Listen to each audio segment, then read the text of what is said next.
Should you pull for Queen's FR and BT, her roles are going to be melee attacker and... yeah, you can just read the rest of those.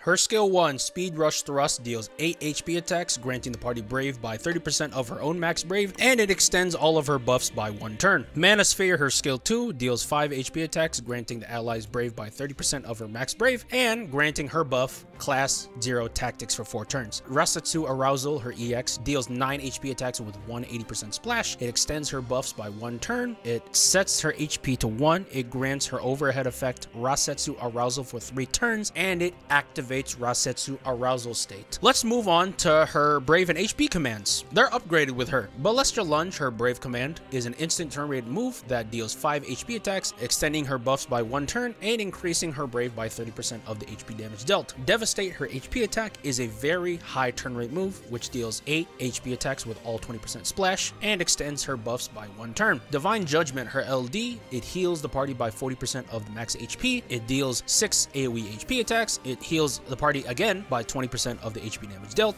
up to 20% of the max HP, and it grants her buff Wave of Judgment for 8 turns. Put in Order, her FR, extends her buffs by 2 turns. Whenever it is active, it makes it so anyone using a Brave or HP command gets a party HP cap up of 50%. Infringement, her BT, lasts for 8 turns. It fills her EX gauge by 50%, and it also grants her overhead Rasetsu Arousal for 3 turns. It activates Rasetsu Arousal State if it wasn't active already, gives the party HP cap up by 30%. It increases Queen's EX recast gauge rate by 80%. She has a very interesting effect here where whenever anyone uses an EX ability, they get a party HP cap over 50%. And also, whenever anyone uses a Brave or HP command, they are also getting an HP cap up of 50%. Queen's buffs and debuffs. Class 0 Tactics gives the party Brave regen by 20% of the max Brave. And for the party, after every HP attack, it increases their Brave by 200% of the holder's attack. Wave of Judgment increases Brave by 20% of the HP damage dealt. It gives the party Last Stand, and it gives them HP regen by 10% of the max HP. Rasetsu Arousal, her overhead, makes it so Queen can only use Brave or HP commands, makes it so she cannot die, and upon expiration, the overhead will heal Queen. Queen's Force Conditions. You get a 40% whenever anyone uses a melee ability, and a 60% when anyone is using a Brave or HP command. Queen's Pros. Berserker Queen is best Queen. I don't know who voice acted her, but that voice actor need a raise. I'm not gonna lie.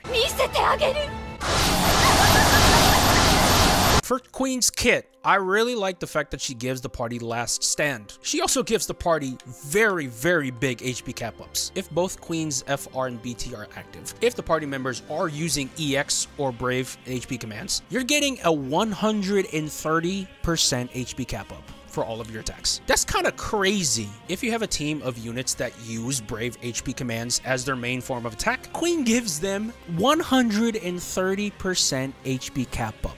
If party members are using their EX, which is not as good, but still very good, you're getting an 80% HP cap up. That's still nothing to gawk at. In the right hands, Queen not only does good damage by herself now, she enables other DPS units to really, really shine. Fun bonus, if you have Ursula and you pair her up with Queen, they're practically best friends. Ursula with her BT effect gives HP cap up by 50% if anyone is using Brave or HP commands. Guess what? That's Queen's biggest form of damage. They complement each other perfectly. And with Queen's force numbers, if you have the right units to team her up with, you are getting very, very big force numbers. You're getting a 100% force every move. Queen's cons. Berserker mode is fun, and obviously Berserker Queen is best Queen. We all know this. But unfortunately, it's not the best. With her Berserker mode active, Queen gives up almost all of her supports. She gives up burst battery. She gives up all of her healing. And even though she has very, very massive HP cap ups for people who use the right attacks,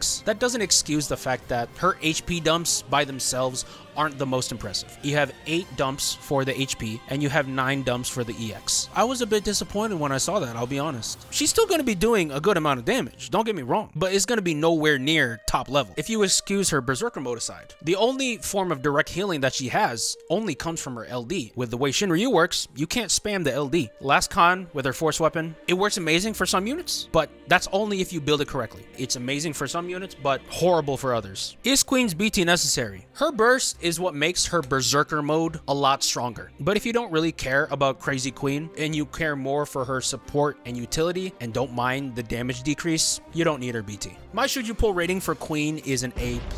She is a ton of fun to use. From the top tier voice acting to the very abnormal force and HP cap numbers that she brings. I'm honestly considering building her because of how fun she is. I'm not building her because I think she's top tier meta. She's not. But she gets the job done regardless. Thank you guys so much for watching. I will see you guys in the next video. Bye!